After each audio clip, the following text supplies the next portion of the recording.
take it slow.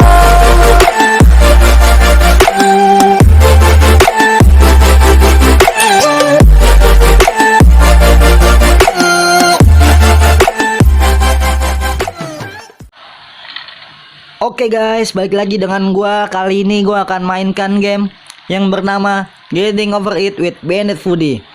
Oke, game ini ya lu tahu sendiri kan betapa ngeselinnya ini. Bapak pala botak masuk ke dalam kuali bawa palu. Maksudnya apa anjing, goblok. Langsung aja lah kita mainkan, coba. Gua belum pernah mainin ginian nih. Sorry guys kalau berisik ya. Di luar lagi pada ya bocil biasa. Oke, ini gimana nih?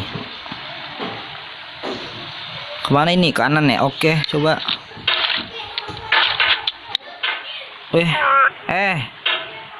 Ini gimana anjay?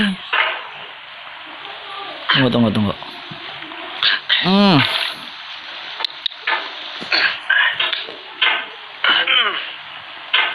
Ini nyangkut. Oke, tuh. Kalem. Katanya sini game ngeselin ya. Apa bener ngeselin? Tapi yang ngeselin sih baru sih gini aja nggak bisa anjay. Tuh nyangkut. Tuh. Nggak bisa ini. Oke, gue tahu. Wait.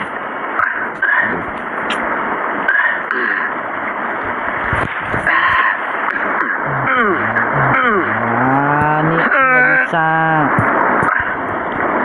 Tunggu. There's no feeling more intense than starting over. If you deleted your homework the day before it was due, as I have, or if you left your wallet at home and you have to go back after spending an hour in the commute. If you won some money at the casino and then put all your winnings on red but it came up black. If you got your best shirt dry cleaned before a wedding and then immediately dropped food on it. If you won an argument with a friend and then later discovered that they just returned to their original view. Starting over is harder than starting up. If you're not ready for that, like if you've already had a bad day, then what you're about to go through might be too much. Feel free to go away and come back. I'll be here. Alright, thanks for coming with me on this trip. I'll understand if you have to take a break at any point. Just find a safe place to stop and quit the game. Don't worry, I'll save your progress, always, even your mistakes. This game is a homage to a free game that came out in 2002 titled Sexy Hiking. The author of that game is Jazua, a mysterious Czech designer who was known at the time as the father of B games. And B games are rough assemblages of found objects. Designers slap them together very quickly and freely, and they're often too rough and unfriendly to gain much of a following. They're built more for the joy of building than as polished product. In a certain way, Sexy Hiking is the perfect embodiment of a B game. It's built almost entirely out of found and recycled parts. And it's one of the most unusual and unfriendly games of its time. In it, your task is simply to drag yourself up a mountain with a hammer. That act of climbing, in the digital world or in real life, has certain essential properties that give the game its flavor. No amount of forward progress is guaranteed. Some cliffs are too sheer or too slippery. And the player is constantly, unremittingly in danger of falling and losing everything. Anyway, when you start Sexy Hiking, you're standing next to this dead tree that blocks the way to the entire rest of the game.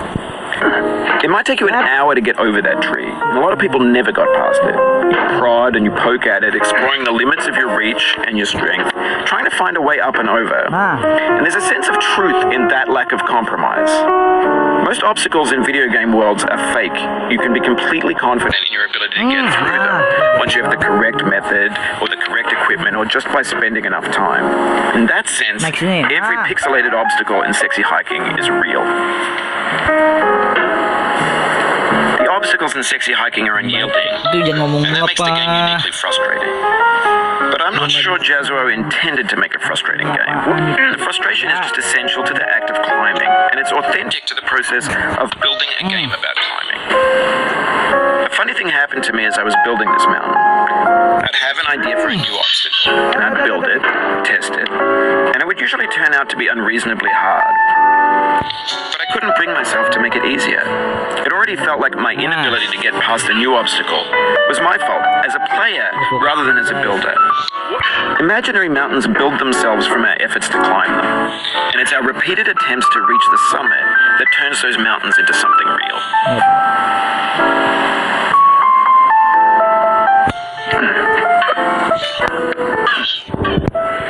Wait. Ini tuh. 1, 2, 3. Ini gimana ini? Ini gua ke pintu apa ke atas? When you're building a video game world, you're building with ideas. And that can be like working with quickset cement. You mold your ideas into a certain shape that can be played with, and in the process of playing with them, they begin to harden, set, until they're immutable, like rock. And at that point, you can't change the world, not without breaking it into pieces and starting fresh with new ideas. Jangan ulasan ya. Ya Allah. Bisa tuh. Iya demi Allah, demi Allah. A lot of progress.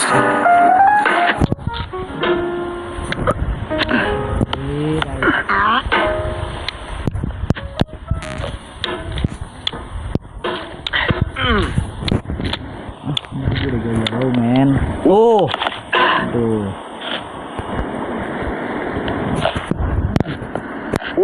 What?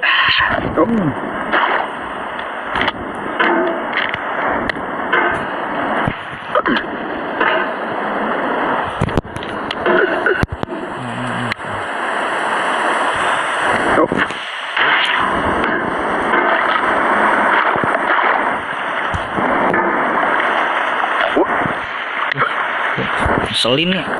Tak.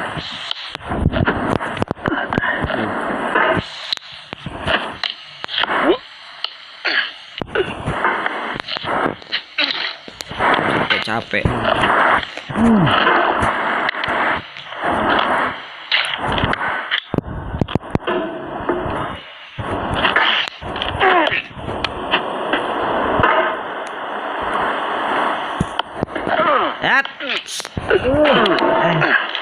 Kalem bos, kalem bos. Nah.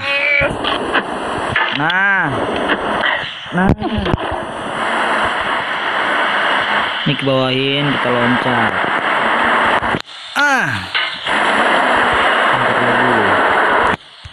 Langsung sini.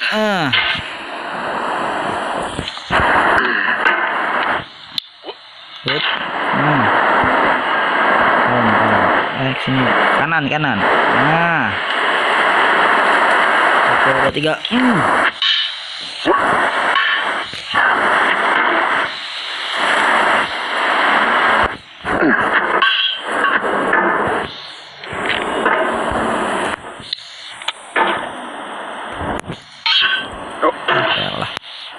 Guys, gimana nih guys?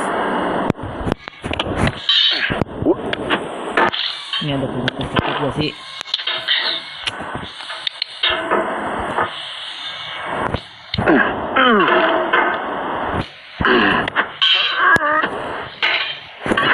Susah nih.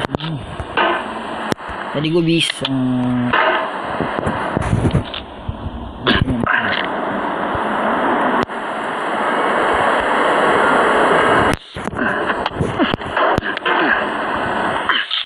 Ya elah. Aduh, udahin dulu ya guys. Bakal lanjut lagi di part kedua. Kali ini gua udahan dulu. Aduh, nggak jelas nih emang game nih. Tapi bakal gua mainin sampai finish. Oke, ditunggu aja. Jangan lupa like, share, and subscribe. Oke guys, gua pamit.